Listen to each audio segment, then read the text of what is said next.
12,32,05,750। एक स्टडी के मुताबिक ये उन शब्दों की संख्या है जो एक सामान्य इंसान अपनी पूरी जिंदगी में बोलता है, दोस्तों के साथ बातें करने से लेकर अपने सोशल मीडिया पेज को अपडेट करने तक। लेकिन ऐसा करते हुए क्या बोला जाना चाहिए और क्या नहीं, इसका जरा भी ख्याल नहीं रखा जाता। बिना सोचे समझे व्यक्तिगत जानकारी को बांटने की जो सजा गौतम बुद्ध नगर जिले के गांव दनकौर को मिली, वो अपने आप में अनोखी और रोंगटे खड़े कर देने वाली है।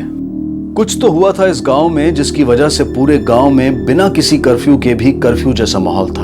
लोग अपना काम धंधा छोड़कर अपने आप को घरों में बंद करके बैठे थे। न दुकानें खुली थीं, न बाजारों में लोग थे, न स्कूल्स में टीचर्स और बच्चे थे। पूरे गांव में आतंक और दहशत का माहौल था। लेकिन इसकी वजह या इसके कारण के बारे में बात करने के लिए कोई तैयार नहीं था।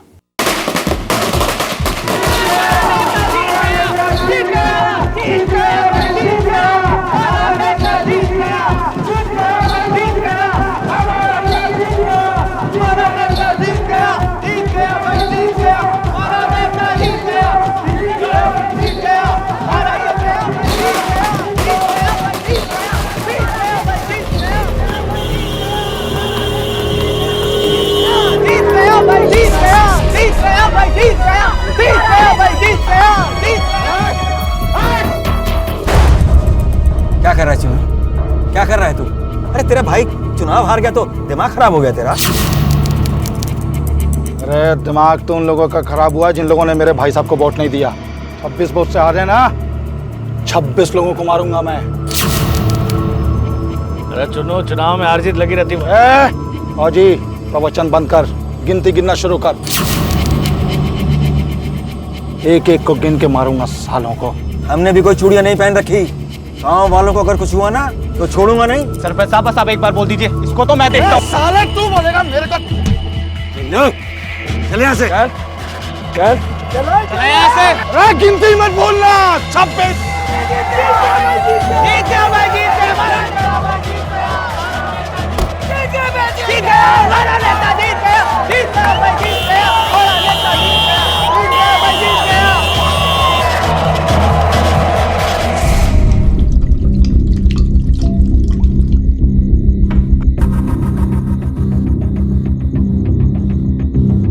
अब भी वही चुनाव के बारे में सोच रहे भाई। बकैती कर गया है वो। हलवा है क्या 26 लोगों को मारना? कुछ नहीं कर सकता वो। हम है ना। सरपंच जी आप चिंता मत करिए, अगर चुन्नू ने कुछ भी किया तो हम उसे छोड़ेंगे नहीं। चिंता मुझे चुन्नू की नहीं है, चिंता तो मुझे उसके बड़े भाई की है जिसके इशारों पर वो नाच रहा है।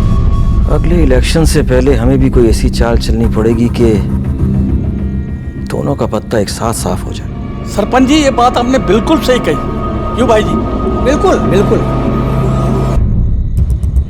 तूने जो ये जुलूस में जाकर 26 लोगों को जान से मार देने की धमकी दी है, ये तूने बहुत बड़ी गलती की है। देख लेना, वो सरपंच इस गलती को हमारे खिलाफ कभी ना कभी कहीं ना कहीं इस्तेमाल जरूर करेगा। आगे की सोचता ही नहीं। हमें आपकी हार का बदला लेना है बस, इसके अलावा किसी की नहीं पड़ी हमें। हमारी तो पड़ी है ना, कि वो भी नहीं पड़ी? तुम्हारे बाद हमारा क्या होगा कभी सोचा है? देखो चुन्नू, तुम्हें हमारी कसम है, तुम हथियार नहीं उठाओगे। हम जो भी करेंगे सोच समझ कर करेंगे। ठीक है, नहीं उठाएंगे हथियार, नहीं करेंगे कुछ, लेकिन अगर उस सरपंच ने कुछ किया ना तो हमें कोई रोक नहीं पाएगा, ये बात भी पक्की है। तुम हमारी इजाजत के बगैर इस घर से बाहर पैर नहीं रखोगे, समझे? आते हम बाहर से।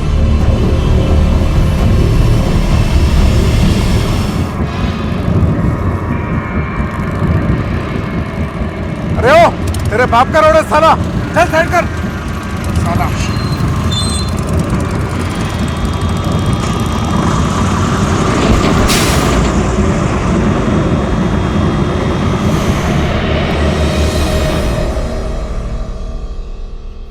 अरे इसको मुझे दे और एक काम कर, मेरे लिए खाने लगा।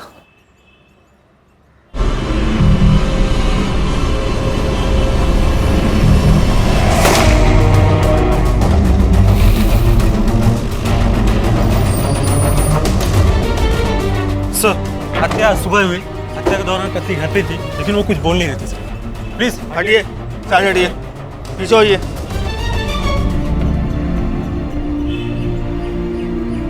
देखो, तुम्हारे बयान की मदद से ही हम कातिल तक पहुंच सकते हैं। कुछ तो देखा होगा, गोली की आवाज सुनी होगी। साहब हमने कुछ नहीं देखा। कोई तो आवाज सुनी होगी, किसी को देखा होगा। साहब हमने कुछ नहीं देखा।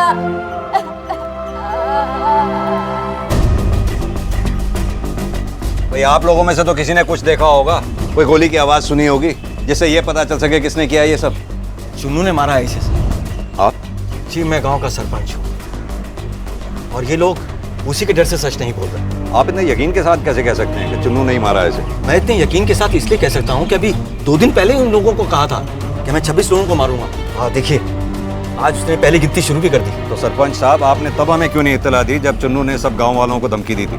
सर वो उस वक्त हमें लगा कि हार की झल्लाहट की वजह से वो बकबक कर रहा है। हमें नहीं पता था कि वो जो कह रहा है वो करके भी दिखाएगा। अब अभी का अभी अरेस्ट कीजिए उसे।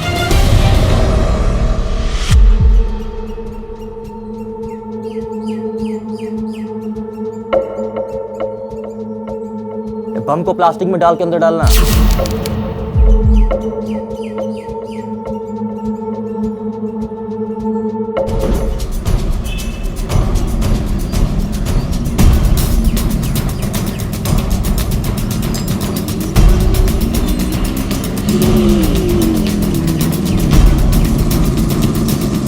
रुक, गाड़ी रोक।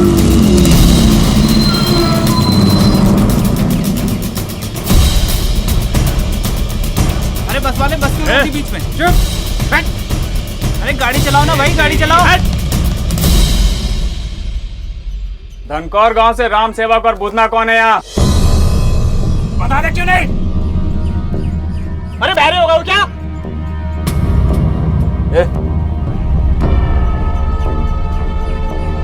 ये बताता क्यों नहीं है?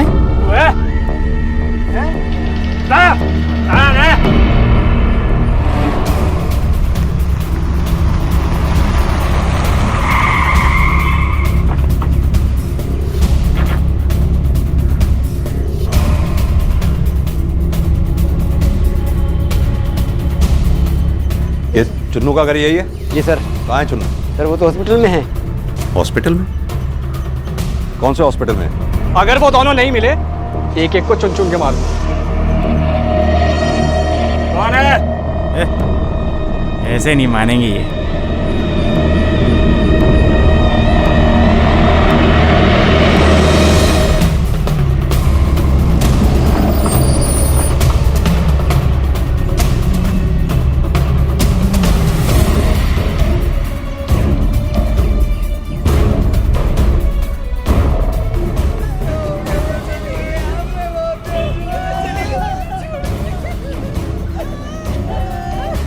सर ये चुन्नू जी है। ठीक है, जाओ। चुन्नू,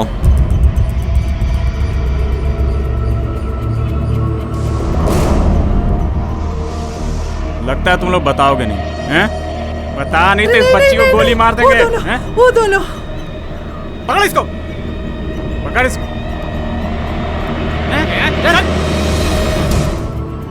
पूरा का पूरा ट्रक चढ़ा दिया भाई साहब के ऊपर। आखिरी बार देखने को चेहरा भी नहीं बचा उनका। ये सब सरपंच ने करवाया है, जानता हूं मैं।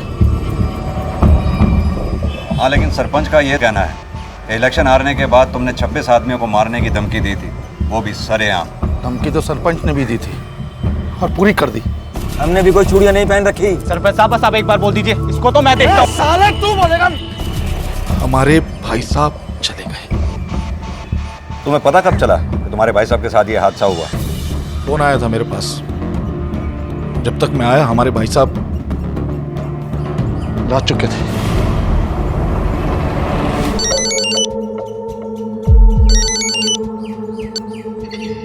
हाँ बोल। भाई साहब मिल गए ये दोनों, क्या करना है इनका? उड़ा दे।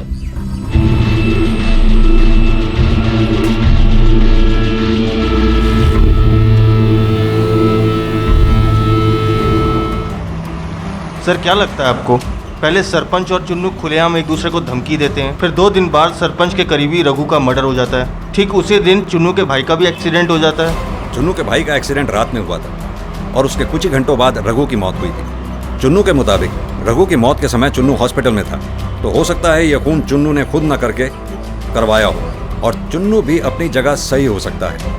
हो सकता है उसके भाई का एक्सीडेंट हुआ ना हो, किसी से करवाया हो। सर इसका मतलब चुन्नू ने अपनी धमकी पूरी करने के लिए सरपंच के करीबी रघु को मरवाया और सरपंच ने अपनी धमकी के चलते चुन्नू के भाई का मर्डर करवाया। इस केस में एक तीसरी पॉसिबिलिटी भी हो सकती है। हो सकता है कोई तीसरा आदमी हो जो इन दोनों की इस सिचुएशन का फायदा उठा रहा हो सकता है उसी ने खून किया हो या करवाया हो। लेकिन सर ऐसा कौन हो सकता है? उस पूरे गांव में तो सरपंच और चुन्नू के अलावा कोई तीसरा ताकतवर है ही नहीं जो ये कांड कर सके।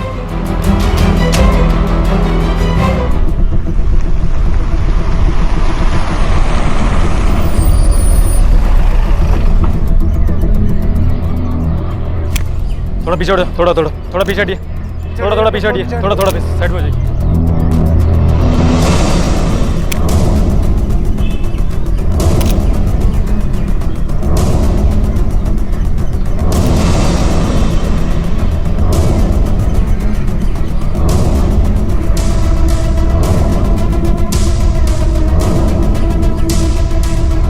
कातिल इन्हें नाम से जानते थे, शक्ल से नहीं पहचानते थे। यानी ये तो साफ है कि कातिल इन्हें पहचानते थे, जानते नहीं थे।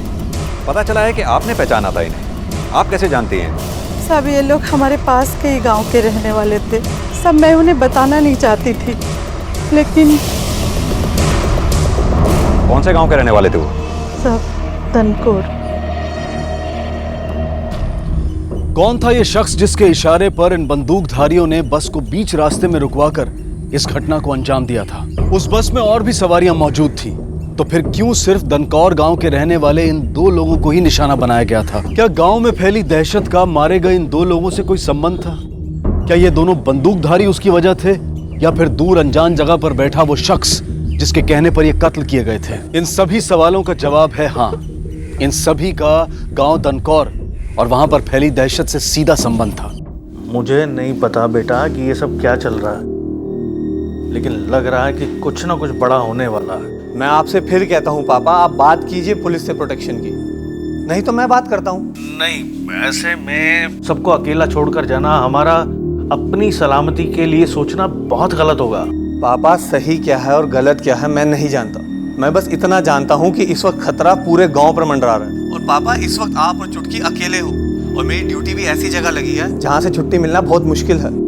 एक मिनट, अरे बात तो आप हमारी बिल्कुल फिक्र मत कीजिए भैया, पुलिस अपना काम कर रही है और वो बहुत जल्दी सबूत इकट्ठा कर लेगी। हमें कुछ नहीं होगा, मुझे भरोसा है। अच्छा, मेरी चुटकी इतनी बहादुर हो गई है?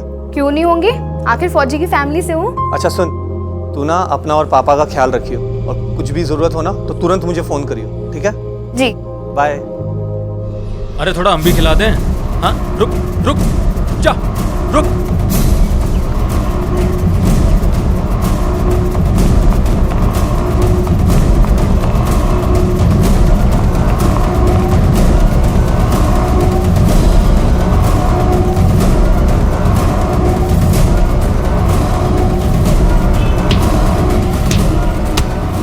बोल, वो तेरा दूसरा दोस्त का है? हाँ बोल, बुला, चल थाने में चल के बताना। पहचानिए, यही है वो दोनों? अगर वो दोनों नहीं मिले, एक एक को चुन चुन के मारूंगा। अरे बहरे होगा वो क्या? हाँ जी सर, यही दोनों हैं। यही है? यही लोग हैं। आप जा सकते हैं। जी सर।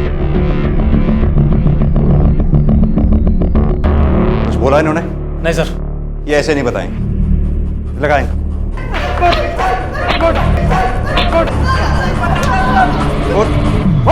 सर उसका नाम बांके था सर। कौन है ये बांके? हमको कुछ नहीं पता सर, यही दिल्ली का है, इसके अलावा हम सर कुछ नहीं जानते। सर हम पैसों के लिए काम करते हैं सर, पटना से हैं सर। हम पैसों के लिए यहाँ आए थे सर। ट्रेन की टिकट भी हमें मिली थी ग्रेटर नोएडा के लिए, और जब हम यहाँ ग्रेटर नोएडा आए तो बांके वहाँ हमें मिला, और उसने कहा कि दो लोगों को उड़ाना है, तो हमने उड़ा दिया था। जानते नहीं थे और किसी के कहने पर दो लोगों का खून कर दिया तुमने? सर बाकी किसी और से बात ही किया करता था उड़ा दे फोन पर। सर उसकी बातों से लगता था कि वो कोई बड़ा कांड करने वाला है सर। कांड? कैसा कांड?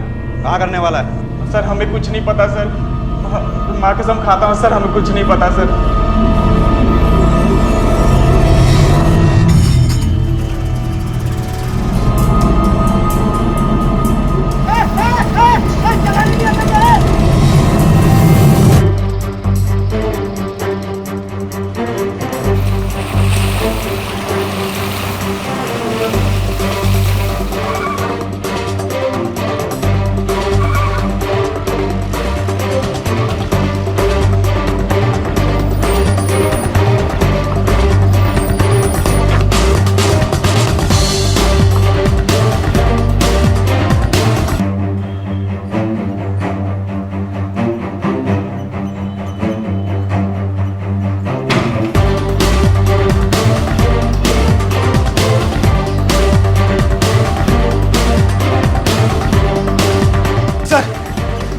सर यहाँ तो कोई भी नहीं है, लगता है भाग गए।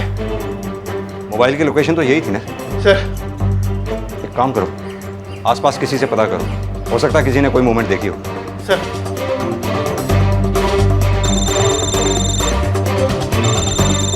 हाँ बोलो। सर जो फोन ट्रैकिंग पे डाला था वो स्विच ऑफ आ रहा है। स्विच ऑफ है?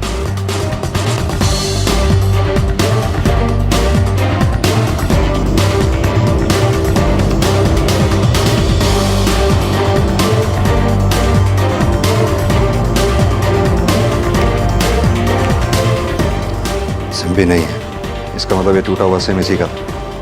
बिना सिम के इसको ट्रैक कैसे करें? सर ये यहाँ से साइकिल से जा रहा था, इसने किसी टेम्पो को देखा भी जाते हुए। क्या देखा तुमने? साहब सिर्फ एक हरे रंग के टेम्पो को देखा, इस तरफ जा रहा था, अब मुझे ठोकने ही वाला था साहब। नंबर नोट किया उसका? सर वो तो ठीक से नहीं दिखा, कुछ DL लिखा हुआ था, और हाँ सर उस पे पीछे कुछ शेर का निशान बना हुआ था साहब। कितने लोग थे उसमें? सब वो नहीं मालूम साहब। ठीक है यादव, सर हर जगह नाकाबंदी लगाओ, जितने भी DL हरे रंग के टेम्पो हैं, खासतौर पर वो जिस पे शेर का निशान है, अच्छी तरह से पूछताछ करो। जिस किसी पे भी शक हो मुझे इन्फॉर्म करते रहना, ठीक है? पुलिस ने उन दोनों शूटर्स की मदद से एक स्केच तैयार करवाया और उस स्केच में जो चेहरा निकलकर सामने आया वो मथुरा के एक हिस्ट्री शीटर का था। बांके लगभग इस मामले की शुरुआत से ही मथुरा से गायब था। पुलिस ने उसे वांटेड घोषित कर दिया था और अब उसे ढूंढने की पूरी कोशिश की जा रही थी। फोन तो चुन्नू ने किया, सबको पता है, फिर भी पुलिस उसे नहीं पकड़ती। कहाँ से पकड़ेगी, सब मिले हुए हैं। देखो पुलिस भी बिना सबूत और गवाह के क्या कर लेगी है? अच्छा लो चलो। देखो ये तुम जान लो कि एक दिन चुन्नू को जेल की सलाखों के पीछे जाना ही जाना। अच्छा हो जाए हमने चुन्नू के भाई को वोट नहीं दिया। जो इंसान चुनाव हारने के बाद इतनी गटर काट रहा है, चुनाव जीत जाता जाने क्या करता। ए भैया, सरपंच जी का मकान किधर है? आगे से बाएं। ठीक है, धन्यवाद। ये टेम्पो सरपंच घर क्यों जा रहा है? नहीं सामान शिफ्ट कर रहे हैं क्या? ऐसा नहीं है, वो सरपंच के बेटे की शादी थी ना गांव में, अब वो गांव से नहीं कर रहा है, नोएडा से कर रहा है, तो ये टेम्पो शायद उसके लिए जा रहा होगा, शिफ्ट विफ्ट करने कुछ भी। सर चुन्नू कॉल रिकॉर्ड्स आ चुके हैं, बाकी तो सब कुछ नॉर्मल है, लेकिन एक नंबर पर चुन्नू अधिकतर फोन करता था। किसका नंबर है ये? सर ये नंबर किसी सीमा के नाम पर रजिस्टर्ड है। सीमा? यस सर, और वेरिफिकेशन के लिए। हेलो, हाँ क्या?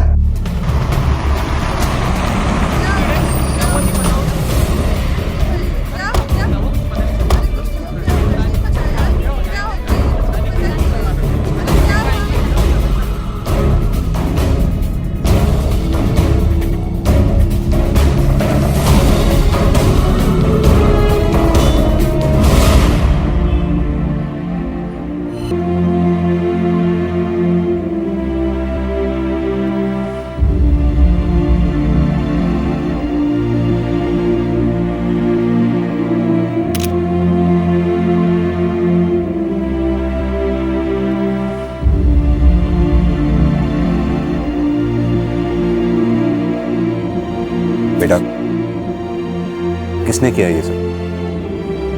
चुन्नू ने? देखो बेटा, मैं समझ सकता हूं कि तुम्हारी आंखों के सामने इतना बड़ा हादसा हुआ, तुम पर क्या बीत रही होगी, लेकिन इस हादसे को अपनी कमजोरी मत बनाओ, अपनी हिम्मत बनाओ। अपने पापा के बलिदान को बेकार मत जाने दो। बोलो बेटा, जरा अपना हाथ दिखाना।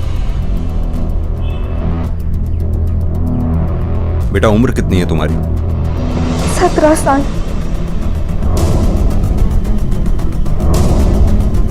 वो देखो, उसकी उंगली पे भी वोटिंग का निशान, इसकी उंगली पे भी वोटिंग का निशान। जो मारे जा रहे हैं मेरे लोग हैं सर, सपोर्टर्स हैं मेरे। वो चुनाव में वोट दिए हैं उन लोगों ने मुझे।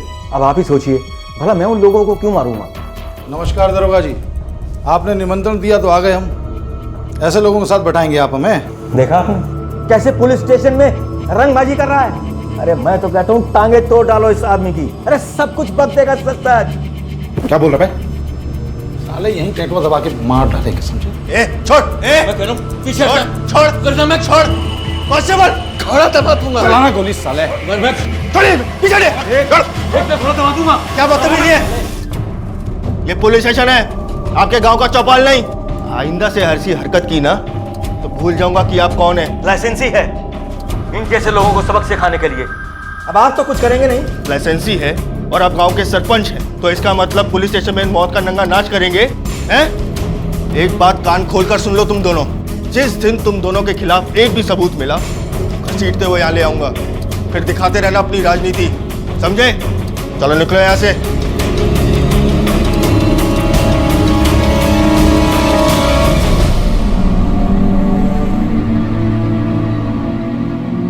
दाता सिंह की बेटी छोटी अपनी आंखों के सामने हुई अपने पिता की हत्या के सदमे से दहशत की हालत में थी। वहीं दूसरी तरफ अपनी जान दांव पर लगाकर देश की सीमाओं की रक्षा करने वाला उसका भाई अपने पिता की चिता को मुखाग्नि देते हुए अपने आप को ठगा हुआ महसूस कर रहा था, क्योंकि जिन लोगों की रक्षा को वो अब तक अपना फर्ज समझकर निभाता आ रहा था, उन्हीं लोगों में से किसी ने उसे अनाथ बना दिया था। गांव सुनसान हो चुका था। घर के भीतर भी माँ बाप अपने बच्चों का हाथ छोड़ने को तैयार नहीं थे, जैसे उन्हें डर हो कि अगर उन्होंने हाथ छोड़ा तो कोई भेड़िया उनके बच्चों को दांतों में दबा कर ले जाएगा।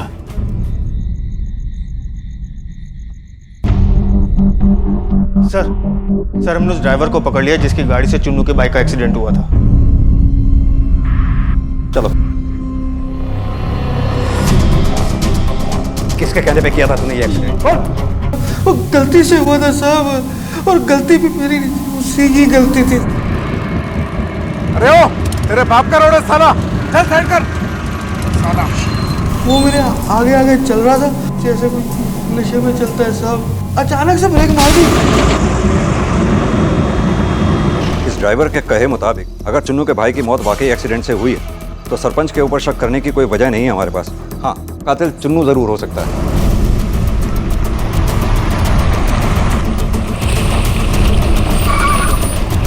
आओ याद है।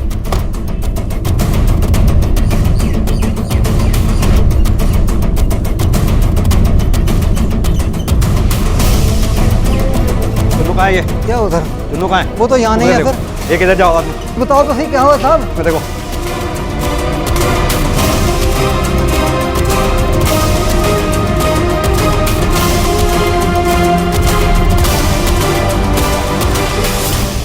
अब बताओ तो सही बात क्या है, क्या हुआ है? चुन्नू कहाँ है? चुन्नू साहब मेरे को ही नहीं पता कहाँ है, 2-3 दिन से वो घर भी नहीं आया। क्या हुआ सर? यहाँ भी नहीं मिला, लगता भाग गया। सर इधर भी नहीं मिला है। कटकौर गांव में मरने वालों की संख्या अब 6 तक पहुंच गई थी, और मरने वालों में सिर्फ वही लोग थे जिन्होंने ग्राम पंचायत चुनाव में सरपंच को अपने वोट दिए थे। अगर इन हत्याओं का जिम्मेदार वाकई चुन्नू चंदेल था भी, तब भी पुलिस के हाथ उसके खिलाफ कोई ठोस सबूत नहीं लगा था। और अगर ये सरपंच की चुन्नू को हमेशा हमेशा के लिए अपने रास्ते से हटाने की साजिश थी, तो ये साजिश सफल होती नजर आ रही थी, क्योंकि सरेआम गांव के 26 लोगों को मारने की धमकी देकर चुन्नू ने सरपंच को खुद ये मौका दिया था। बहरहाल सच्चाई ये थी कि आने वाले वक्त में गांव में 20 हत्याएं और होनी थी, लेकिन ये हत्याएं कब होनी थी, कहां होनी थी और किन लोगों की होनी थी, इसके बारे में किसी को कोई अंदाजा नहीं था। चंदू, ए चंदू, चंदू उठ। हाँ साहब। फोन किया था? हाँ साहब। वो वाकई जिसके पूरे गांव में चारों तरफ पोस्टर चिपके हैं ना, वो सरपंच के घर गया था साहब, उससे बातें कर रहा था। तूने देखा? देखा तो नहीं मैंने साहब, लेकिन खबर पक्की है। पक्का? 100% पक्का साहब, मैं झूठ नहीं बोल रहा हूँ। एक वांटेड आदमी जो दिन दहाड़े 2 लोगों को बस से उतार के मरवा देता है, वो आदमी आपके घर पे देखा जाता है, आपसे बात करते हुए। सर आप किस आदमी की बात कर रहे हैं? इस आदमी की। इस बात की पक्की खबर है हमें। नहीं देखा इस आदमी को? सर मैं इस आदमी को जानता हूँ। ये आदमी मेरे घर मुझसे बात करने आया था। नमस्ते सरपंच जी। मुझसे जो एक बात मिनट, करी एक जी हमें अपनी बिटिया के वजीफे के लिए फार्म पर आपसे दस्तखत करवाने थे। लाओ ना, मैं कर देता हूँ। कोई बात नहीं, मैं बाद में करवा लूंगा, आप थोड़ा व्यस्त लग रहे हैं। नहीं मैं कर देता हूँ। मैं थोड़ी देर में आ जाता हूँ, आप अपना काम निपटा लीजिए, हम आते हैं थोड़ी देर में। आए हम। जिस आदमी के वांटेड के पोस्टर लगे हैं पूरे गांव में, वो आदमी आपके घर आता है, आपसे मिलता है, लेकिन आपने पुलिस को इन्फॉर्म करना जरूरी नहीं समझा। सर मैं सच कह रहा हूँ, मैं इस आदमी को नहीं जानता। मेरी बात का यकीन कीजिए, मैंने पोस्टर्स में इस आदमी को नहीं पहचाना। मेरा इस आदमी से कोई लेना देना नहीं है, मैं सच कह रहा हूँ आपसे। वो तो वक्त ही बताएगा।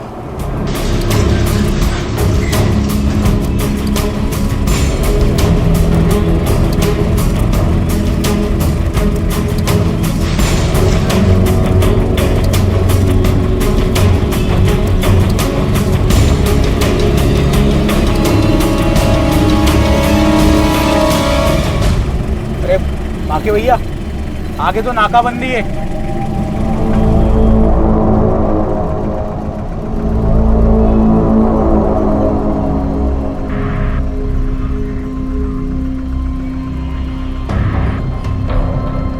रोक। कहाँ से आ रहा है? पल्ले गांव से साहब। पेपर चेक कर इसके।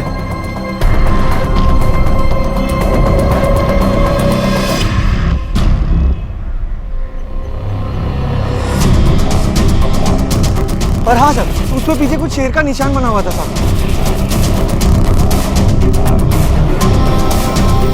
हाँ यादव बोलो। सर वो शेर के निशान वाला टेम्पो मिल गया है। उस टेम्पो को जाने दो।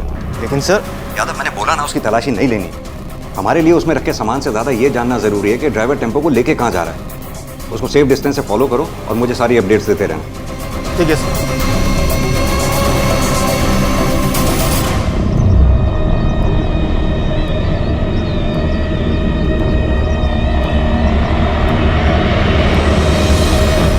पेपर ठीक है? हाँ साहब, पेपर ठीक है।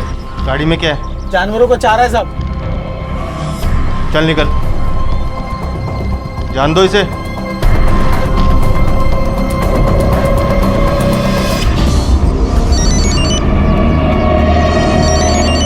हेलो। हाँ भैया, निकल गया नाके से, निकल गया मैं। चल ठीक है, तू जल्दी से पहुंच। तुझे पता है ना क्या करना है? हाँ पता है क्या करना है। ठीक ठीक, तू पहुंच। हेलो भैया जी, पहले आपने मोबाइल से बचने की बात की, फिर आपने नाकाबंदी से। अरे जहाँ जहाँ आपने बोला था ना, वहीं वहीं नाकाबंदी थी और हम वहाँ से बच के निकल गए हैं। अरे इसीलिए तो हम आप पर फिदा हैं। अरे आप उड़ती चिड़िया के पर तो क्या, उसके पेट में पड़े दाने भी गिन लेते हैं। हाँ भैया जी, हाँ पहुँच रहे हैं हम। जी जी जी।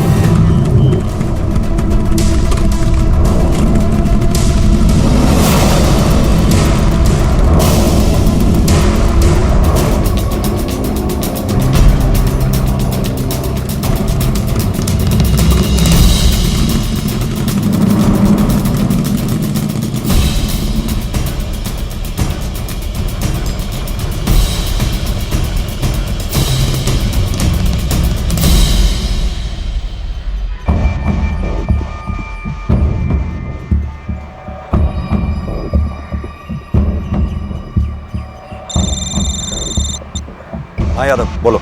सर दादरी गांव में एक मकान के पास आके उसने टेम्पो रोका अपना।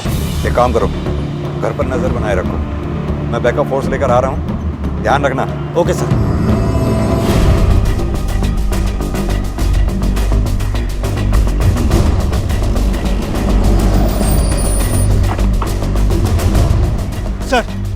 सर ये वो टेम्पो है। और सर वो रहा वो गेट जिसके अंदर वो गया था, लेकिन अभी तक कोई मूवमेंट नहीं हुई। अब इंतजार नहीं कर सकते, एक काम करते हैं, चारों तरफ से घेर लेते हैं इसे।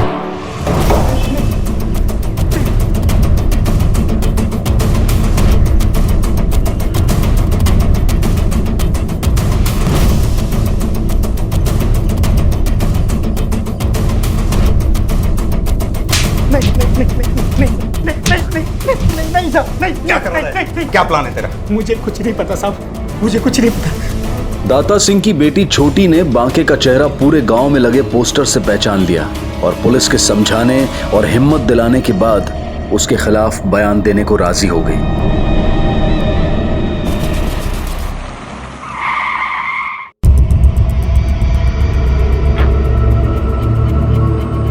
ये यहाँ कैसे आ गया? खड़े क्यों हो गए? बैठ जाओ। चलो तुम यहाँ क्यों आ गए? हमारे भाई साहब को तो तुम लोगों ने चुनाव में हरा दिया और उसके बाद मार भी दिया। क्यों किया ऐसा? ऐसा कुछ नहीं है चुन्नू, चुनाव में किसी न किसी को तो हारना ही था। और रही तुम्हारे भाई को मारने की बात, तो वो सिर्फ एक एक्सीडेंट था। किसी ने मारा नहीं है उसे? बालक हैं, दूध पीते, जब बहलाओगे तो बहल जाएंगे। सही समझते हैं गांव वाले कि मैंने 26 लोगों को मारने की कसम खाई है और रघु को मार के शुभारंभ कर दिया, फीता काट दिया और बारी तुम लोगों की है। ऑटोमेटिक है, दोस्त ने दिलाई है। टेस्ट करना है। भाग। क्या? भाग।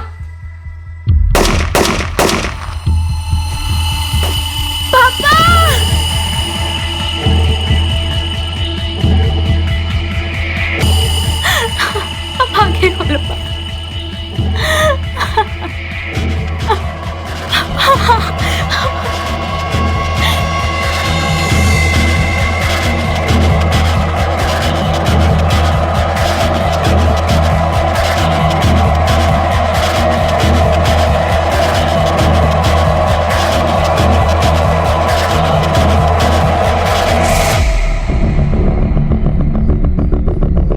बच गई।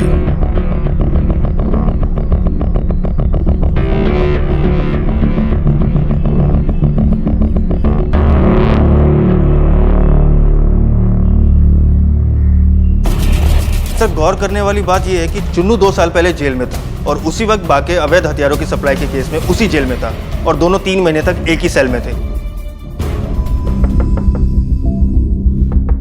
कौन है? भाई साहब। आजा।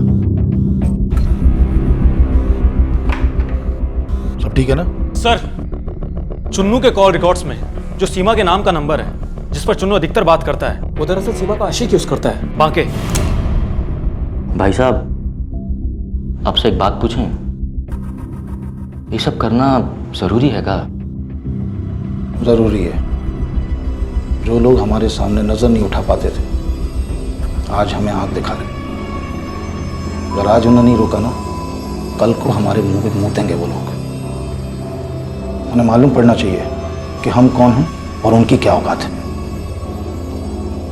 26 की गिनती आज पूरी होकर रहेगी।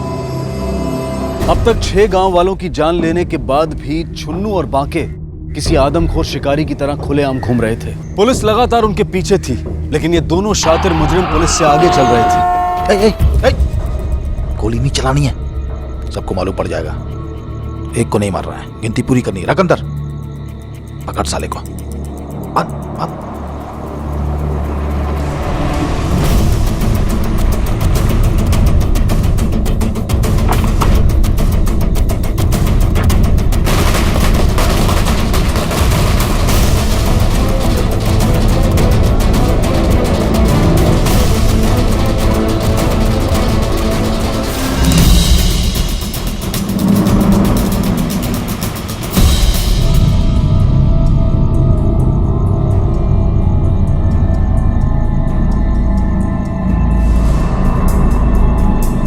हाँ बोल। हाँ भैया जी, हाँ भैया, ऊपर सब क्लियर है। नीचे कर, नहीं तो ठोक दूंगा इसको। दनकौर गांव के 20 लोग साइड में हो जाओ। साइड में आओ।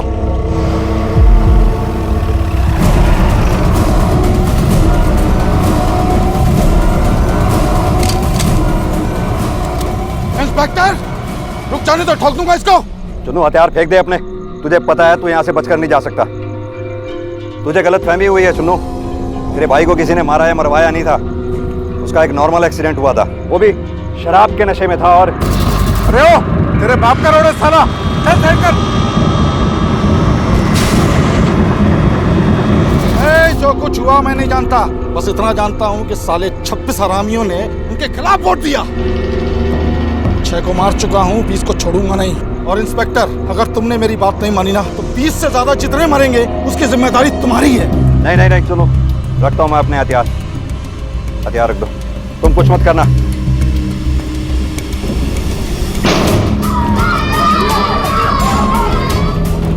Pandey, don't shoot. किसी को भी गोली लग सकती है। नहीं नहीं नहीं।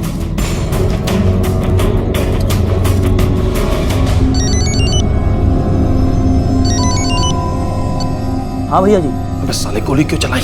अरे भैया जी, अगर हम गोली नहीं चलाते तो पुलिस आपको गोली मार देती। अरे वो आपके पीछे खड़ा था ना पुलिस वाला।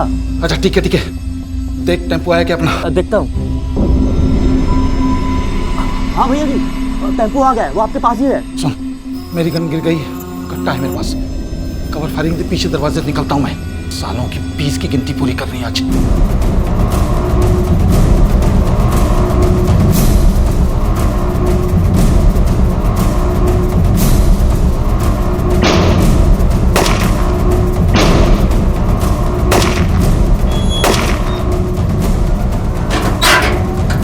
चलो चलो, अपने आप यादव, यादव, एक तो कॉल द एम्बुलेंस इमीडिएटली। उस गोलीबारी में छुन्नू चंदेल को मार गिराया गया और बांके और उसके गैंग के दूसरे साथियों को हिरासत में ले लिया गया। आखिरकार दनकौर गांव और उसमें रहने वाले लोगों को उनके आतंक से आजादी मिली। इस साल हम अपनी स्वतंत्रता की 70वीं सालगिरह मना रहे हैं, लेकिन बड़े अफसोस की बात है कि आजादी मिलने के इतने सालों के बाद भी हमें अभी तक पूरी तरह से आजादी नहीं मिली है, यानी कि पूर्ण स्वराज नहीं मिला है। अगर हम वाकई जुर्म की बेड़ियों से आजाद होना चाहते हैं तो हम सबको एकजुट होकर उसी तरह से जुर्म के खिलाफ लड़ाई लड़नी होगी जिस तरह से हमने देश की आजादी की लड़ाई लड़ी थी।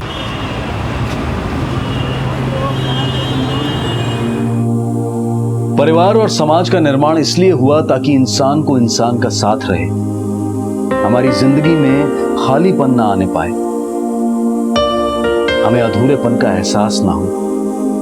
पर हर पल बढ़ती आबादी में हम अकेले होते जा रहे हैं और इस अकेलेपन को भरने के लिए टीवी देखते हैं, हम किताबें पढ़ते हैं, अपने आप को बिजी रखने की हर कोशिश करते हैं, लेकिन फिर भी हमारा खालीपन नहीं भरता तो हम नया दोस्त, नई जॉब, नए रिश्ते, नई जगह तलाशते हैं। पर कभी कभी ये तलाश हमें बेबस और तन्हा बना देती है, और बेबस तन्हाई रुके हुए पानी की तरह होती है जो अगर सड़ने लगे तो अपराध का ऐसा अंकुर फूटता है कि एक दिन विशालकाय पेड़ बन जाता है।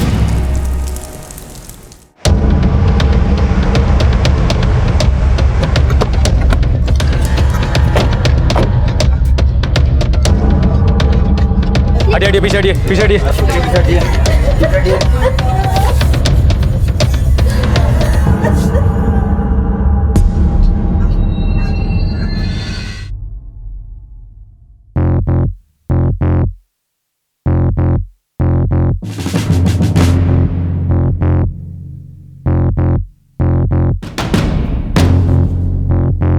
सर, ये आरती यहाँ की मेड, इसी ने फोन किया था। साहब, सुबह मैंने कई बार बेल बजाई पर कोई जवाब नहीं आया। मुझे लगा मैं साहब कहीं बाहर गई होंगी, इसलिए मैंने डुप्लीकेट चाबी से दरवाजा खोल दिया। ये डुप्लीकेट चाबी कहाँ से आई तुम्हारे पास? साहब, वो मैडम ने दी थी जब वो घर से बाहर गई थी। कब से काम कर रही है? 3 साल से साहब। क्या नाम है तुम्हारी मैडम का? सुजाता कौशिक साहब। हमारी मैडम यहाँ अकेली रहती थी साहब। उनका पति बेटी वो कहाँ है? पति मैडम को 6 महीने पहले छोड़कर चले गए साहब। क्या नाम है उनके पति का? साहब, प्रियांक कौशिक। उनकी बेटी? मयूरी दीदी। मयूरी दीदी ने मैडम के खिलाफ जाकर अपनी मर्जी से शादी कर ली साहब। किससे? कार्तिक साहब से साहब। वो यहाँ पर दीदी को गाना सिखाने आते थे साहब। शादी के बाद वो दोनों कभी घर वापस नहीं आए। हमारी बहन साहब बिल्कुल अकेली पड़ गई थी साहब। उनकी जिंदगी में अकेलापन और सूनेपन के सिवाय कुछ भी नहीं था साहब। सर, अलमारी और लॉकर तो लॉक्ड है, लूट का भी कोई साइन नहीं है और विक्टिम का मोबाइल भी नहीं मिला है। तुम्हारी मैडम मोबाइल यूज करती थी? हाँ साहब, मैडम का नंबर है मेरे पास। ये है। उनके पति और बेटी का? हाँ साहब, मैंने आपको कॉल करने से पहले उन्हीं को कॉल किया था पर फोन लगा नहीं था साहब। कहाँ रहते हैं वो लोग? ये नहीं पता साहब। हाँ, उनका नंबर है मेरे पास। हटो, पीछे हटो। सर, सुजाता और सुजाता की बेटी का फोन स्विच ऑफ आ रहा है और सुजाता का पति फोन रिसीव नहीं कर रहा है। एक काम करो, इन तीनों के कॉल रिकॉर्ड निकालो। इस सेपरेटेड फैमिली के अंदरूनी डिस्प्यूट्स, मर्डर से पहले इन तीनों के बीच का लेन देन, चाल ढाल, व्यवहार, सब कुछ, और मेड के बयानों की सच्चाई, उसकी कुंडली, सब कुछ, पड़ोसियों का नजरिया, रवैया, हर इंफॉर्मेशन को खुद निकालो। पता तो चले ये अपराध का बीज किसी अपने ने बोया है या फिर गैरों ने। Okay sir. अपराध के बीज बोने से पहले अक्सर गलतफहमी, झूठ और फरेब के गड्ढे भी खोदे जाते हैं। सुजाता भी ऐसे ही किसी धोखे का शिकार हुई थी। उसका अतीत और वर्तमान एक जटिल पहेली था जिसकी हर परत में एक राज छुपा हुआ था। लेकिन पुलिस सबसे पहले मौका वारदात पर उस ऊपरी सुराग को खोज रही थी जहां से अपराधी अक्सर अपने बचाव की लंबी सुरंग खोदने की फिराक में होता है। सर पिछले 10 साल से यहाँ रह रहा हूँ। सुजाता और उसके आदमी में अक्सर झगड़ा होता था, चिल्लाने की आवाज़ भी आती थी, यहाँ तक कि बर्तन फेंकने की आवाज़ भी आती थी। सर सुजाता की लड़की भी अपने बाप जैसी ही निकली। एक लड़के के प्यार में उसने माँ को छोड़ दिया। सुजाता उनकी शादी के खिलाफ क्यों थी? वो एक मामूली सा म्यूजिक टीचर था, पर मयूरी थी कि उसके प्यार में पागल थी। सर मुझे तो ऐसा लगता है कि कहीं इसी ने तो मतलब? क्योंकि जब से मयूरी की शादी हुई है वो इस घर में आई नहीं। और कल सर मैंने उसे देखा। वो यहाँ आई थी? हाँ, मैंने कल उसे सुजाता के घर से निकलते हुए देखा था।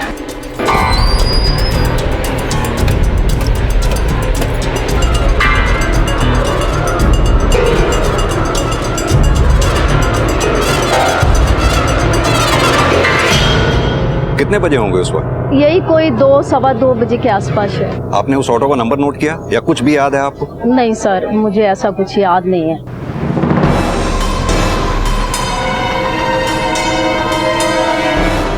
सर सुजाता का हस्बैंड फोन रिसीव नहीं कर रहा है। उसके नंबर पे मैसेज छोड़ दिया है, शायद कॉल बैक करें। ये मयूरी का मोबाइल बंद होना और कल अचानक उसका अपनी माँ से मिलने जाना है, कहीं ये मर्डर उसने... ऐसा करो, उस ऑटो रिक्शा वाले का स्केच बनवाओ, आरटीओ और ऑटो रिक्शा यूनियन दोनों में सर्कुलेट करवाओ। हो सकता है उसका बयान से ही हमें कोई लीड मिले। Okay sir.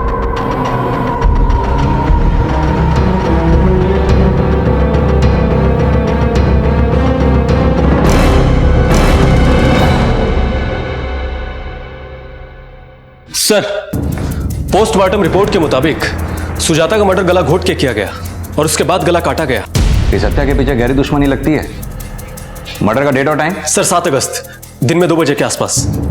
इसी दिन और इसी टाइम के आसपास तो मयूरी को सुजाता के घर से निकलते हुए देखा गया था और उसके फोन की लोकेशन से भी ये बात कंफर्म होती है कि मयूरी 1:55 से 2:17 तक पटेल नगर में ही मौजूद थी। कहीं ऐसा तो नहीं इन्हीं 22 मिनटों में माँ बेटी की कड़वाहटें नफरत में बदल गई हों और बेटी के हाथों माँ का कत्ल हो गया। मयूरी के फोन रिकॉर्ड्स के मुताबिक वो पटेल नगर से करोल बाग की तरफ गई। फिर उसने 2:42 पे प्रियांक को फोन किया, 14 सेकंड्स तक उससे बातें की। फिर 2:53 पे उसका फोन करोल बाग में बंद हुआ। ये मेड ने मयूरी के पति और पिता के जो नंबर दिए हैं वो पटेल नगर के एड्रेस पे ही रजिस्टर्ड हैं। उनका करंट एड्रेस निकलवाओ। Okay sir.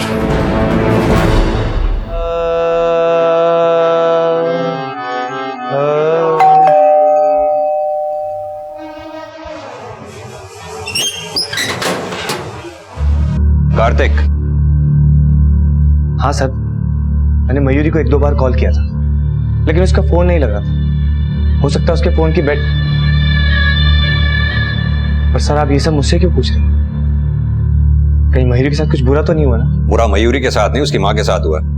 उसकी माँ का मर्डर हो गया और हमें शक है कि मयूरी अपनी माँ का मर्डर करके फरार है। ऐसा हो ही नहीं सकता।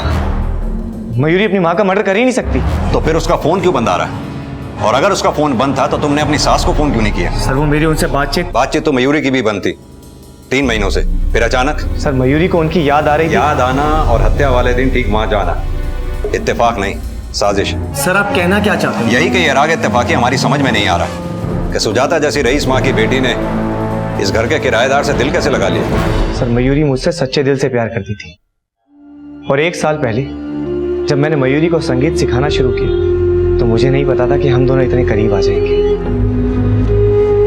मयूरी की आवाज में एक इनहेरेंट पेन था, शायद इसलिए कि बचपन से वो अपने इस दर्द में पली कि उसके पेरेंट्स कभी एक दूसरे के हमदर्द ही नहीं बने। मुझे तुमसे कुछ बात नहीं करनी है, प्लीज। अरे पर मैंने किया क्या है? आरती, अगर आपकी फाइल नहीं मिली तो मेरी प्रॉब्लम नहीं करनी है मुझे बात, तुम अंदर जाओ बस। आरती मेरी लाल वाली फाइल कहाँ है? ढूंढो उसे। ढूंढो, जो चाहिए करो। हाँ रंग आ गया।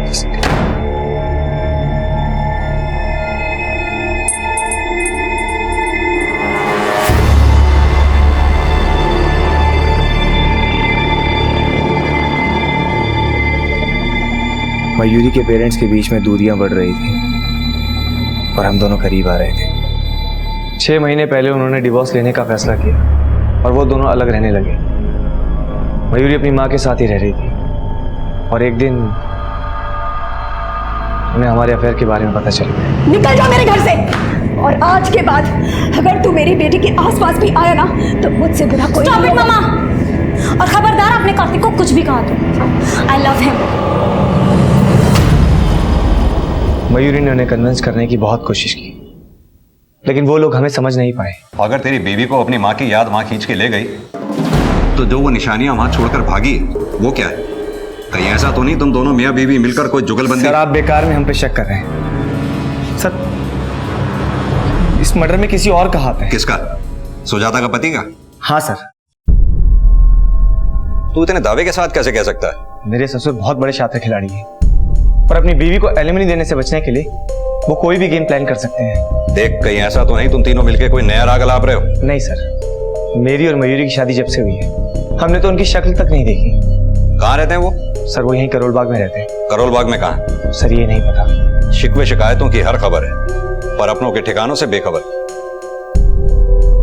सर, मयूरी के कॉल रिकॉर्ड्स के मुताबिक वो 7 अगस्त को पटेल नगर से करोल बाग ही गई थी। यानी माँ का कत्ल करने के बाद उसने बाप से न सिर्फ बातें की, उनके पास भी गई। वो वहां पनाह मांगने गई या कोई गुनाह करने? और अब प्रियांक का भी फोन ना उठाना। कार्तिक ने भी प्रियांक पे शक जाहिर किया था। कहीं कोई? सर, प्रियांक के ऑफिस का एड्रेस मिल गया है, ये करोल बाग का ही है।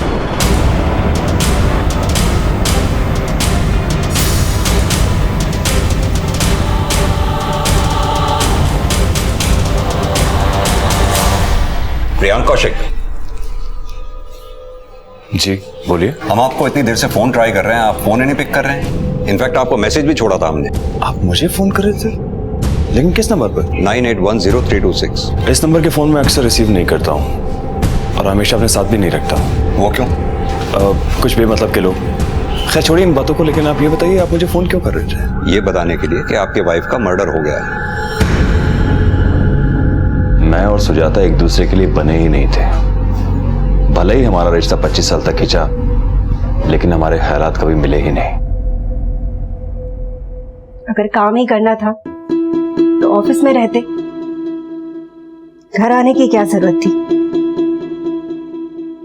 कम से कम मैं चैन से सो तो जाती। अगर मैं ऑफिस में रुकता तो भी तुम चैन से नहीं सो पाती, क्योंकि हर 5 मिनट में फोन करके मुझ पर जासूसी करती कि मैं किसी लड़की के साथ तो नहीं हूँ।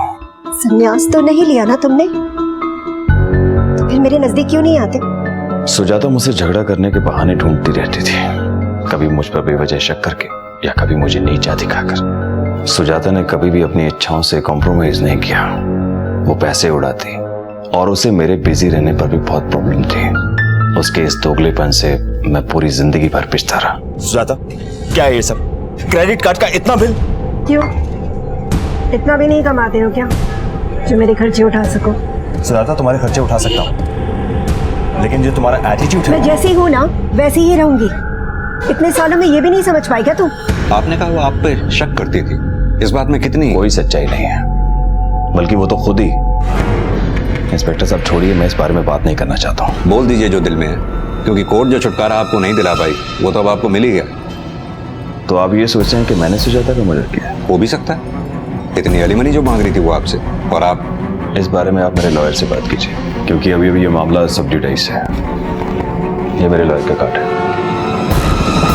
अब बीवी की बात नहीं, बेटी की बात। देखिए इंस्पेक्टर साहब, मयूरी मेरी बेटी जरूर है, लेकिन वो पसंद सुजाता को ही करती थी। लेकिन उसे भी जल्दी एहसास हो गया कि सुजाता किसी की नहीं थी। तो उसकी शादी के बाद? शादी के बाद मैं कभी भी उससे मिला नहीं। लगता है आपने जवाब रट रखे हैं। देर से सही इंस्पेक्टर साहब, लेकिन आपके आने का मतलब मैं समझ गया हूँ। तो फिर ये भी समझा दीजिए, जिस दिन सुजाता का मर्डर हुआ मयूरी ने आपसे क्या बातें की थी? वो मुझे गालियां दे रही थी। क्यों? आप उसी से पूछ लीजिए। पर वो है कहाँ? देखिए इंस्पेक्टर साहब, हमारा जो परिवार है बहुत बिखरा हुआ है। हम सब एक दूसरे के लिए लापता हैं, अनजान हैं। तो मुझे नहीं मालूम कि वो कहाँ है।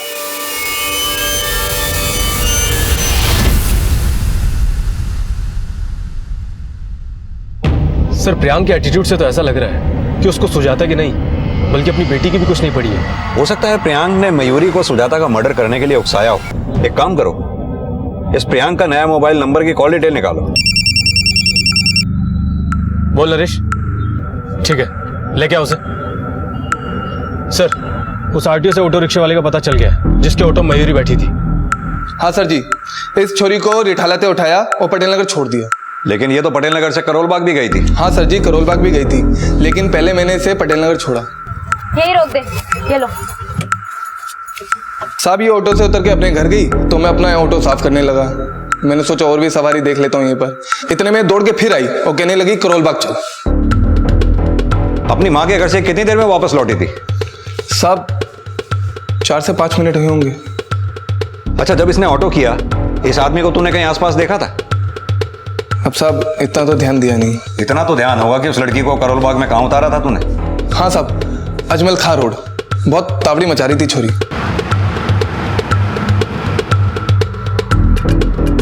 बैलगाड़ी चला रहा है क्या? थोड़ा तेज चला। हेलो, अभी तो तू जा सकता है, जरूरत पड़ने पर फिर बुलाएंगे तुझे।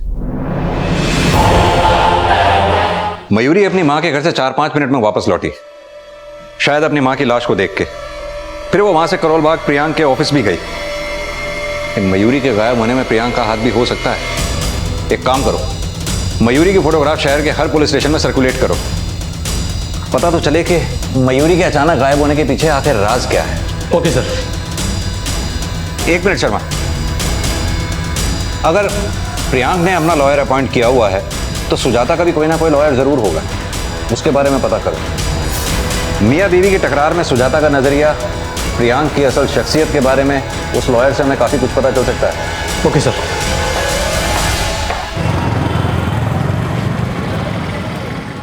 प्रियांक सिर्फ झूठा ही नहीं, वो गिरा हुआ इंसान है। उसने सुजाता के ऊपर ये एलिगेशन लगाया है कि वो एक बच्चलन औरत है और उसका कई मर्द के साथ अफेयर है। आखिर प्रियांक ये सब साबित करके हासिल क्या करना चाहता था? सुजाता को एलिमिनी देने से बचने के लिए प्रियांक ने ये सब किया। तो यानी आपके कहने का मतलब ये है कि सुजाता ऐसी औरत नहीं थी जैसा प्रियांक साबित करना चाहता था? यस सर, मैं सुजाता को अच्छे तरीके से जानती हूँ। वो बहुत ही स्वाभिमानी औरत थी सर। जब से डिवोर्स केस फाइल हुआ, सुजाता ने प्रियांक से 1 रुपया तक नहीं लिए। वो अपना गुजारा करने के लिए खुद ही पार्ट टाइम जॉब करती थी। जॉब? कैसी job? She was very good in writing और कई कंपनी के लिए उसने ऑनलाइन कंटेंट राइटिंग जॉब शुरू कर दिया। उसके पति के जाने के बाद उसकी बेटी भी उसे छोड़ के चली गई और फिर वो बहुत अकेली पड़ गई। रिश्तों में हमेशा ही धोखा मिला बेचारी सुजाता को। और उसकी बेटी ने उस मर्द के साथ शादी कर ली जिसने उसकी माँ का रेप किया। What? It is true sir, Kartik ने सुजाता का रेप किया था। तो सुजाता ने कार्तिक के खिलाफ कोई FIR दर्ज नहीं की? Yes sir, this is the proof, आप देख सकते हैं।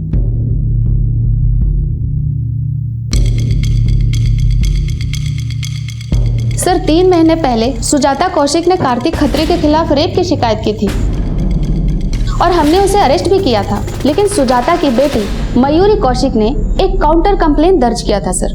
मैम, मेरी मम्मा झूठ बोल रही है। वो कार्तिक से बदला लेना चाहती है क्योंकि हम दोनों ने उनकी मर्जी के खिलाफ शादी की थी। ये सब उन्हीं की चाल है। वो हम दोनों के बीच गलतफहमी पैदा करके उसे मुझसे दूर करना चाहती है। सर, सुजाता ने कहा था कि उसका रेप 1 महीने पहले हुआ था, इसलिए कार्तिक के खिलाफ कोई स्ट्रॉन्ग एविडेंस नहीं मिल पाया। सर मेरी बात तो सुनिए। सर मेरी बात तो सुनिए, मैंने कुछ नहीं किया। सर मेरी बात तो सुनिए। रेप? पर सर मैंने तो किसी का रेप नहीं किया है। सुजाता ने तेरे खिलाफ FIR दर्ज कराई थी। सर वो झूठी FIR थी जो पहले प्रूव हो चुकी है। लेकिन अब गड़े मुर्दे उखड़ेंगे। सुजाता का मर्डर हुआ है, तेरे खिलाफ FIR दर्ज थी, और रेप चार्जेस में पुलिस कैसे रिमांड लेती है ये तो तू जानता ही होगा। जो कुछ भी हुआ हम दोनों की मर्जी से हुआ है। मर्जी से हुआ? तू बोलेगा और हम मान लेंगे? सर मैं सच कह रहा हूँ, मैं मानता हूँ कि हम दोनों से गलती हुई, बट मैं मयूरी से प्यार करता हूँ। बहुत पहुंचा हुआ कलाकार निकला तू तो, माँ और बेटी दोनों से। खोपड़ा मत झुका, जबान खोल, नहीं तो ना गाने लायक बचेगा ना बजाने लायक। कुछ गलतियां इंसान जानबूझकर नहीं करता, हो जाती है। और मैं सुजाता जी की जिंदगी का वो मुसाफिर था जिसने उनका हाथ तो थामा लेकिन वफा नहीं कर पाया।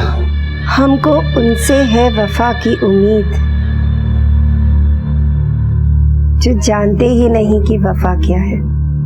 जब भी मयूरी घर पे नहीं होती थी तो हम बहुत बातें करते थे, हम अच्छे दोस्त बन गए थे और वो अपने नाकाम रिश्तों का दर्द शेर व शायरी में बयां करती थी, मुझे अपना हमदर्द समझने लगी थी। आइंदा मुझे कॉल मत करना और मैं डिवोर्स पेपर भिजवा दूंगा, साइन कर देना। और जब प्रियांक ने उन्हें छोड़ दिया तो उनकी जिंदगी के खालीपन में मेरी एक अलग जगह बन गई थी।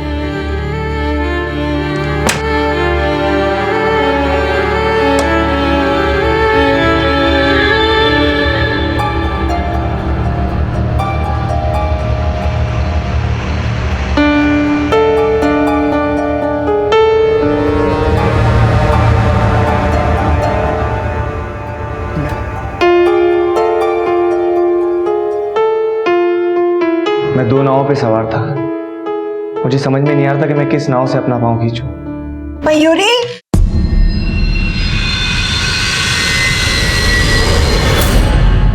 निकल जाओ मेरे घर से। स्टॉप इट मामा, और खबरदार आपने कार्तिक को कुछ भी कहा तो I love him. Mama I love him, मैंने बोला ना आपको। मयूरी तू नहीं जानती इस लड़के को, तू चल मेरे साथ। मैं नहीं जाऊंगी। मैं मयूरी समझ नहीं रही है तू, मैं कैसे समझाऊंगा तुझे। घिन आ रही है मुझे तुम पर। तुम जानते थे ना कि मैं तुमसे प्यार करती हूँ, फिर भी मेरे साथ साथ मेरी बेटी को भी। अब खड़े जाओ, just get out, shut up, जाओ यहाँ से।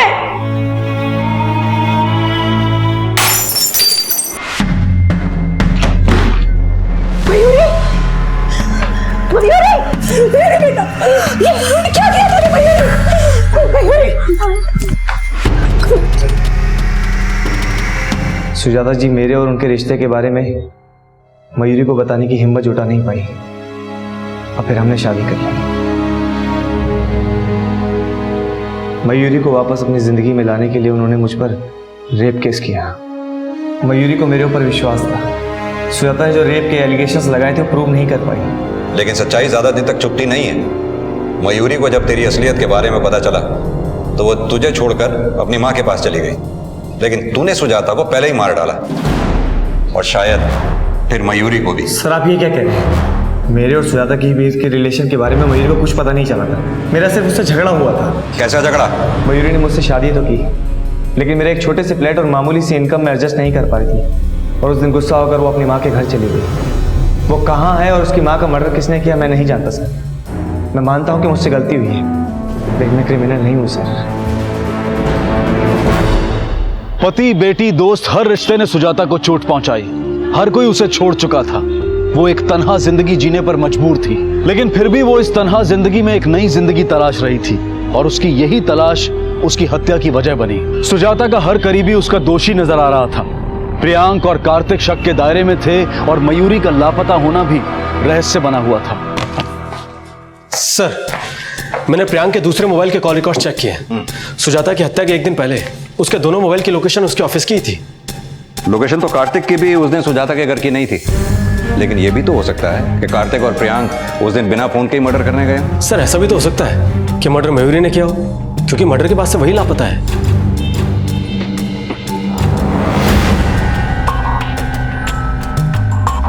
मयूरी का लापता होना पुलिस के मन में कई संदेह पैदा कर रहा था और सुजाता की हत्या की गुत्थी में मयूरी का मिलना बेहद जरूरी था, लेकिन उसकी तलाश का अंत सुजाता की हत्या जितना ही भयानक था।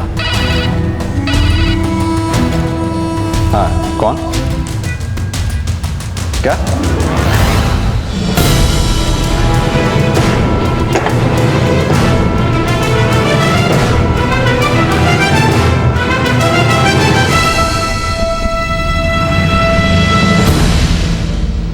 सर वो लाश हमें 9 अगस्त की शाम बिठा लगे एक जंगल में मिली।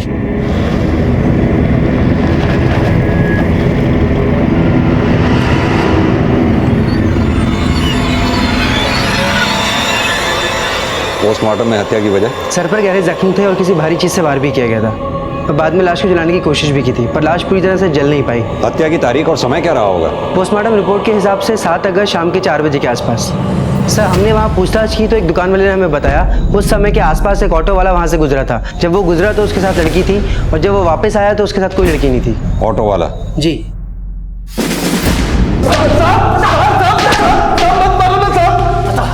साहब मैंने किसी को नहीं मारा साहब, सच कह रहा हूँ। झूठ मत बोल। 7 अगस्त को तेरे मोबाइल की लोकेशन वही थी जहां मयूरी का मर्डर हुआ था। अब तू सच बोलेगा या हम बुलवाएं? बताता हूँ ना साहब, 1 मिनट। साहब वो छोरी ऑटो में भी बहुत चिक-चिक कर रही थी, तब भी मैंने उसे पटेल ने छोड़ दिया साहब। यही रोक दे, ये लो।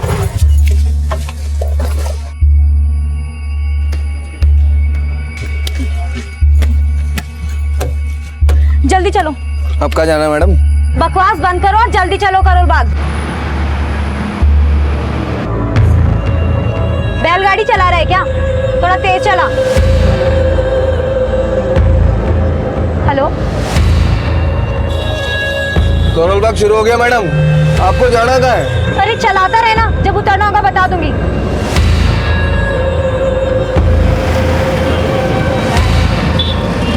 मैडम करोल बाग तक पहुंच गए, आपको उतरना कहाँ है?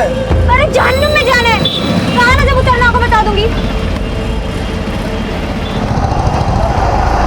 एक बात बोलूं मैडम, दिल्ली सेफ ना है लड़कियों के लिए। जहाँ जाना टाइम पे पहुंच जाओ, अंधेरा होने से पहले। तुम्हारा प्रॉब्लम क्या है? तुम थोड़ी देर चुप नहीं रह सकते अरे क्या? मैडम एक बात ही तो बता रहा हूँ, इतनी गर्म क्यों हो रही हो? अब अगर अपना मुंह खोला ना तो मैं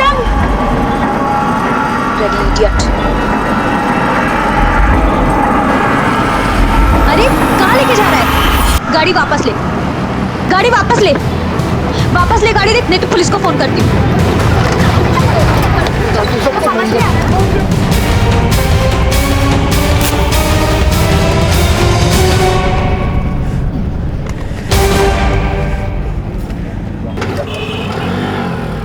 सब वो छोरी को बोलने की तमीज ना थी और मुझसे गुस्सा बर्दाश्त नहीं होता। कोई बात नहीं, अब जेल में प्राणायाम करियो, फिर तेरा गुस्सा काबू आएगा। मयूरी की हत्या उसकी लापरवाही का अंजाम थी, लेकिन इस लापरवाही से कहीं ज्यादा बड़ी भूल उसने अपनी मां की बजाय कार्तिक पर विश्वास करके की, जो सुजाता की तन्हाई की भी वजह बना। और परिणाम ये कि ना सुजाता मयूरी की गलतफहमी दूर करने के लिए जिंदा बची और ना ही मयूरी को अपनी गलती सुधारने का मौका मिला। मयूरी की हत्या करने वाला अपराधी तो पुलिस की गिरफ्त में था, लेकिन सुजाता मर्डर केस अभी तक किसी नतीजे पर नहीं पहुंच पाया था। सर मैंने कार्तिक और प्रियांक की एलिबी भी अच्छे से क्रॉस वेरीफाई किए, पर मुझे नहीं लगता कि सुजाता के मर्डर में इन दोनों का कोई हाथ है। अगर ये काम किसी घरवाले का नहीं है तो बाहर वाला ऐसा कौन हो सकता है जो सुजाता का मर्डर कर दे? सर सुजाता के मोबाइल से मुश्किल से 2 से 3 कॉल रोज होते थे, पर घर में कोई लूट भी नहीं हुई है। लेकिन सुजाता का मर्डर भी तो उसी 4 दीवारी में हुआ ना, जहां वो अकेली रहती थी। उसकी तन्हाई के कुछ तो ऐसे राज होंगे जो उसकी हत्या की वजह बने।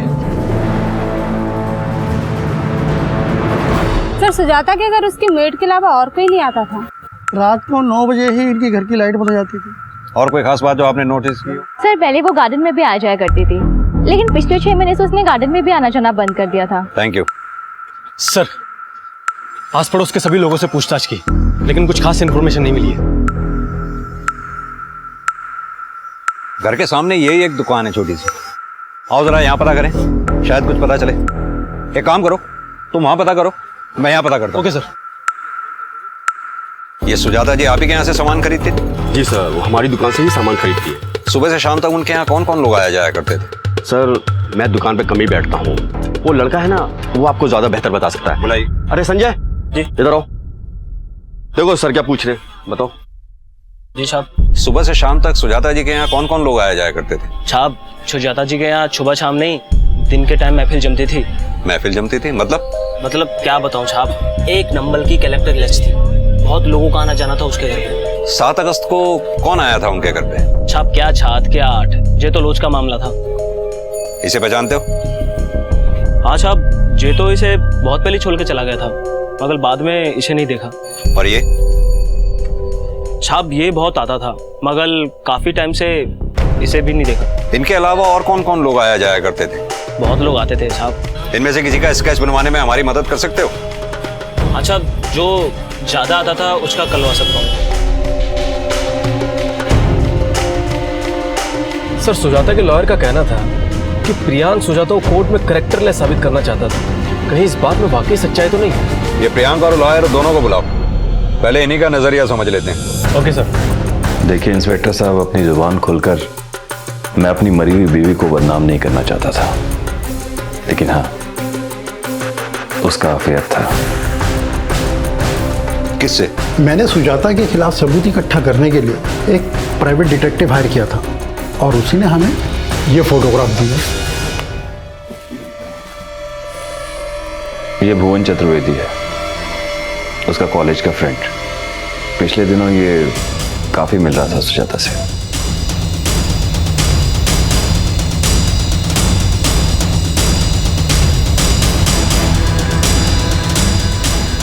हाँ साहब, ये जो सुजाता जी की गल बहुत ज्यादा था साहब।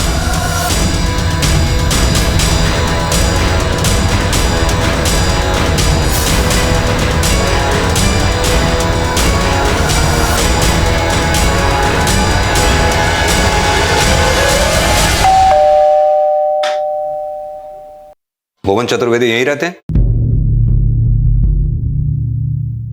हाँ, सुजाता से मेरा मिलना जुलना था, पर आप ये सब क्यों पूछ रहे हैं? क्योंकि एक हफ्ता पहले सुजाता जी का मर्डर हो गया है। व्हाट? जी। सुजाता और मैं बहुत अच्छे दोस्त थे कॉलेज में। उसके बाद हमारे रास्ते अलग अलग हो गए। बहुत सालों बाद सोशल नेटवर्किंग साइट के थ्रू हम टच पे आए। बस इसी तरह हमारी बातचीत का सिलसिला शुरू हो गया। करीबन 3 महीने पहले मैं उससे मिला तो पता चला कि वो एकदम अकेली पड़ चुकी थी।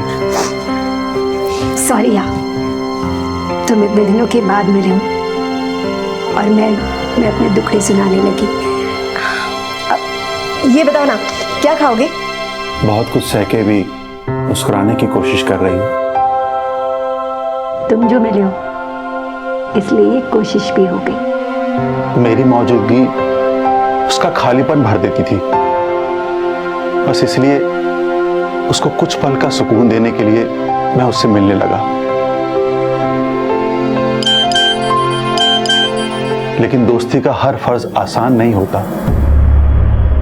मैं सुजाता की तन्हाई का दर्द महसूस करता था, पर अपनों का हर दर्द पूरी तरह से बांटा भी तो नहीं जा सकता। बस हमारी बातचीत और मिलने का सिलसिला रुक गया। करीबन 20 दिन पहले सुजाता मुझसे आखिरी बार मिलने आई। बोलो, क्या बात है? तुम्हें पता है, प्रियंक ने एक प्राइवेट डिटेक्टिव हायर किया था और उसके पास तुम्हारी और मेरी फोटोग्राफ्स है। कैसे फोटोग्राफ्स? दरअसल वो मुझे एलिमनी देने से बचना चाहता है। वो कोर्ट में बस यही साबित करना चाहता है कि मैं कैरेक्टरलेस वुमन हूँ। व्हाट? तुम मुझसे घर पर मिलने आया करते थे ना? हाँ। तो वो ये साबित करना चाहता है कि तुम्हारा और मेरा कोई अफेयर चल रहा है, और ये अफेयर पहले से ही था। यहाँ तक कि उसके पास तेरे और कार्तिक के भी कुछ फोटोग्राफ्स हैं। तो तुम मेरे पति के अलावा भी? कावेरी, क्या बोल रही हो तुम कुछ भी नहीं जानती हो। मुझे कुछ जानना भी नहीं है। और तुम यही चाहती हो ना, जैसे तुम्हें तुम्हारे पति ने छोड़ दिया, मुझे भी मेरा पति छोड़ दे। I'm sorry.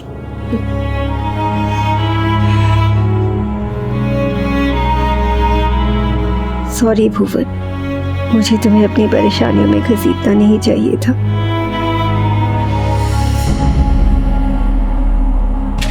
सर, मैंने भुवन और उसकी वाइफ कावेरी के कॉल रिकॉर्ड चेक किए हैं। कावेरी के फोन की लोकेशन कभी सुजाता के घर थी ही नहीं, और भुवन भी 1 महीने पहले तक ही सुजाता के घर जा रहा था। लेकिन सुजाता और कार्तिक की आखिरी मुलाकात में सुजाता के डर की वजह वो डिटेक्टिव था। प्रियांक ने जो फोटोग्राफ्स हमें दिखाई वो भुवन और सुजाता की थी, लेकिन सुजाता अपनी और कार्तिक की फोटोग्राफ्स को लेकर ज्यादा परेशान थी। ऐसा करो, उस प्राइवेट डिटेक्टिव को बुलाओ, सुजाता की सोशल नेटवर्किंग अकाउंट भी चेक करो। हो सकता है भुवन और कार्तिक के अलावा उसकी जिंदगी में और कोई भी हो। Okay sir.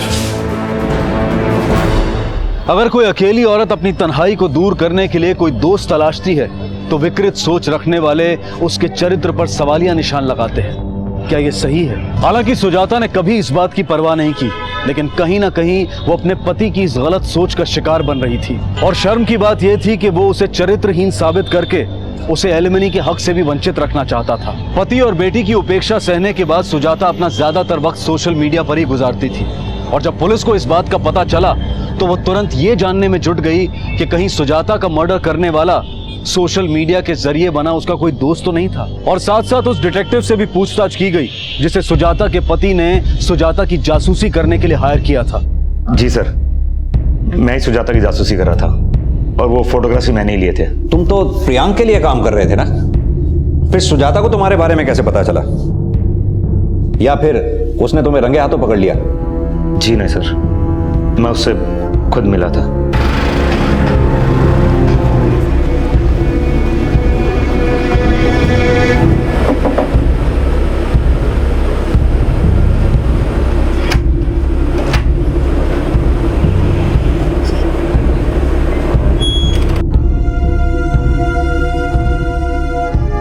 उन फोटोग्राफ्स को सीक्रेट रखने के लिए मैंने उससे पैसे मांगे थे।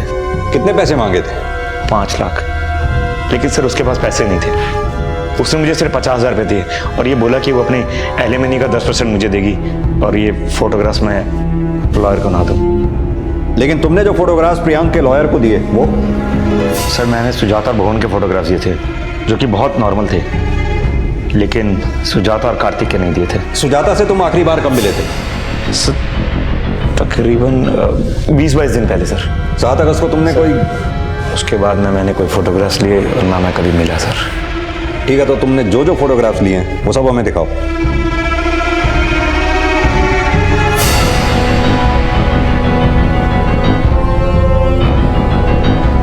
सर, मैंने सुजाता की सोशल नेटवर्किंग साइट चेक की तो सामने आया है कि सुजाता की हत्या से 15 दिन पहले उसने किसी अरिंदम सेन की फ्रेंड रिक्वेस्ट एक्सेप्ट की थी। नीचे करो। और हाँ सर, सुजाता की हत्या से 1 दिन पहले अरिंदम ने सुजाता से मिलने की रिक्वेस्ट की थी और सुजाता ने उसे 7 अगस्त को अपने घर पर इनवाइट किया था। सर, जिन आईपी एड्रेस के थ्रू अरिंदम सेन सुजाता से चैटिंग कर रहा था वो सभी गाजियाबाद के साइबर कैफे और उसके आसपास के साइबर कैफे से बिलोंग करते हैं। मैंने इन सभी साइबर कैफे के ऑनर से पूछताछ की, लेकिन उनका कहना है कि अरिंदम सेन नाम के इंसान का वहाँ कोई अकाउंट नहीं है और ना उस शक्ल के इंसान को वहाँ कभी देखा गया। या तो ये झूठ बोल रहा है या फिर साइबर कैफे में कोई और अरिंदम सेन के नाम से सुजाता से चैट कर रहा था। पता लगाओ कि आखिर ये माजरा है क्या। Okay sir. सर मैंने इस आदमी को कभी सुजाता के साथ नहीं देखा। हाँ साहब, इसको मैंने देखा था। इसने हमारे दुकान से सिगरेट खरीदी थी। ये सुजाता जी के घर गया था? शायद साहब, सिगरेट लेते हुए किसी से फोन पे बात कर रहा था। क्या बात कर रहा था? कि जौनपुर की टिकट का कुछ हुआ क्या, बहुत जल्दी में था साहब। एक काम करो शर्मा, जौनपुर के पुलिस स्टेशन में इस अरिंदम की फोटोग्राफ भेजो और जौनपुर जाने वाली हर ट्रेन 7-8 अगस्त का रिजर्वेशन चेक करो। जो भी टीटी उस दिन ड्यूटी पे थे सबको पूछताछ के लिए बुलाओ। Okay sir. पुलिस एकदम से हरकत में आ गई और कुछ ही घंटों की तेजी के बाद ये केस अंजाम तक पहुंच गया। ऐसा करिए, आप जौनपुर के आसपास के स्टेशन में पता करिए, कोई लीड मिले तो मुझे इन्फॉर्म कीजिएगा। ठीक है सर, हमने सब जगह पूछताछ की, रेलवे स्टेशन, बस स्टैंड, लेकिन अरिंदम का कुछ भी पता नहीं चला। लेकिन सर, एक बात समझ में नहीं आ रही है, अरिंदम ने सुजाता का मर्डर किस इरादे से किया होगा? ना ही घर में कोई लूट हुई है और ना ही पोस्टमार्टम रिपोर्ट में कोई फिजिकल असॉल्ट के साइन मिले हैं। शर्मा, सुजाता की जिंदगी धोखों से भरी थी। दोस्तों में जिंदगी तलाशने वाले अक्सर जिंदगी गंवा बैठते हैं।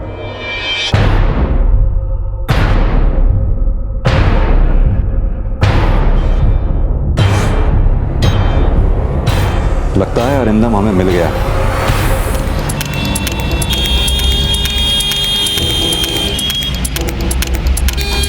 सर वो कह रहा था कि उसके चाचा का एक्सीडेंट हो गया, वो वहां चला गया।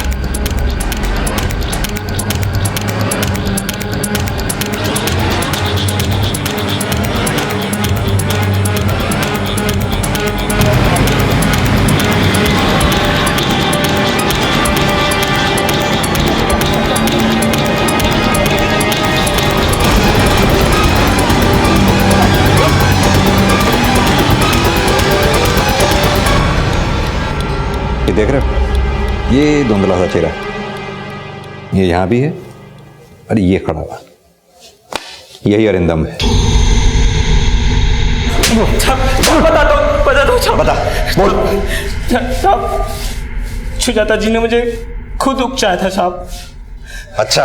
हाँ साहब, सुजाता जी को दोस्त बदलने का शौक था तो मैं भी अपनी किस्मत आजमाना चाहता था साहब। कभी भुवन, कभी कार्तिक। मैं भी अपना नंबर लगाना चाहता था। साथ में मैं उसके घर पे सामान रखने जाता था तो मैंने देखा वो चैटिंग बहुत करती थी, तो मुझे लगा इस जरिए मैं उसको पटा सकता हूँ।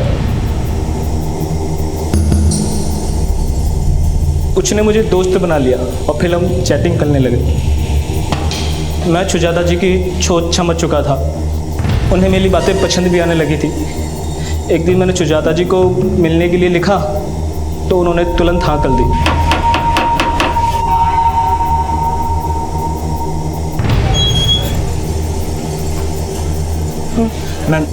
मैं लग देता हूँ। ये लो, बाकी का बाद में एडजस्ट कर लूंगी। हाँ सुजाता जी, आप बहुत सुंदर लग रही हैं। Thank you. मैं अच्छा लिखता हूँ ना? मैं जबान छाप करने की प्रैक्टिस भी कर लूँ। वो सब ठीक है, पर अब तुम जाओ। पर आप तो मेरे साथ टाइम बिताना चाहते थे ना? सुजाता जी, मैं वही हूँ जिसका आपको इंतजार है। मैं ही अलिंदम हूँ।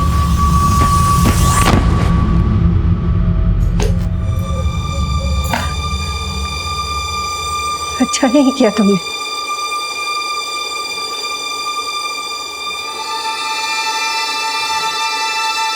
बिल्कुल ठीक नहीं किया। मैं तो क्या मैं? ऐसे कोई किसी के इमोशंस के साथ खेलता है क्या? झूठ बोलता है क्या?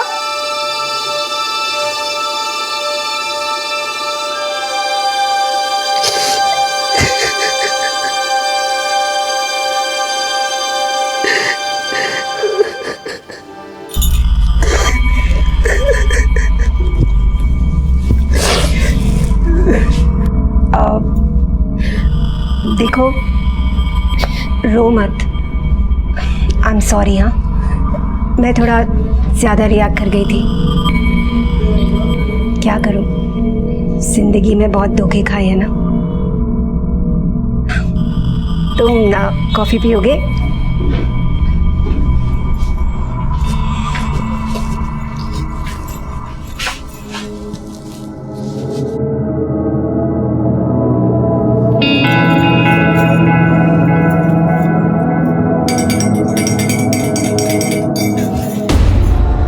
क्या कर रहे थे तुम? पागल हो गए हो क्या? मैं जानता हूँ आप मुझसे प्यार करती हैं। हाँ? तुम ऐसे सोच भी कैसे सकते हो? सुजाता जी, आई लव यू। निकलो यहाँ से। Just get out! मैं प्यार करता हूँ आपसे। तुम पागल हो, तुम जाओ यहाँ से। मैं कह रहा हूँ मैं आपसे प्यार करता हूँ। प्रियांक की उपेक्षा, कार्तिक का विश्वासघात और मयूरी की गलतफहमी का शिकार होने के बाद सुजाता की जिंदगी में सिर्फ तन्हाई थी। हमारा अकेलापन हमारे अपने ही दूर कर सकते हैं, इसलिए अपनों से इतना दूर कभी ना हो कि उनकी जगह कोई अपराधी ले ले। इसी विचार के साथ अब मैं अनूप सोनी आपसे विदा लेता हूं। फिर मुलाकात होगी अगले एपिसोड में एक और चौंका देने वाले केस के साथ। तब तक अपना और अपने परिवार का ख्याल रखें और देखते रहें क्राइम पेट्रोल डायल 100। सबक एक को, सीख हम सबको। जय हिंद। क्राइम पेट्रोल के और भी दिलचस्प कहानी देखने के लिए हमारे चैनल को सब्सक्राइब करें और बेल आइकॉन दबाना न भूलें।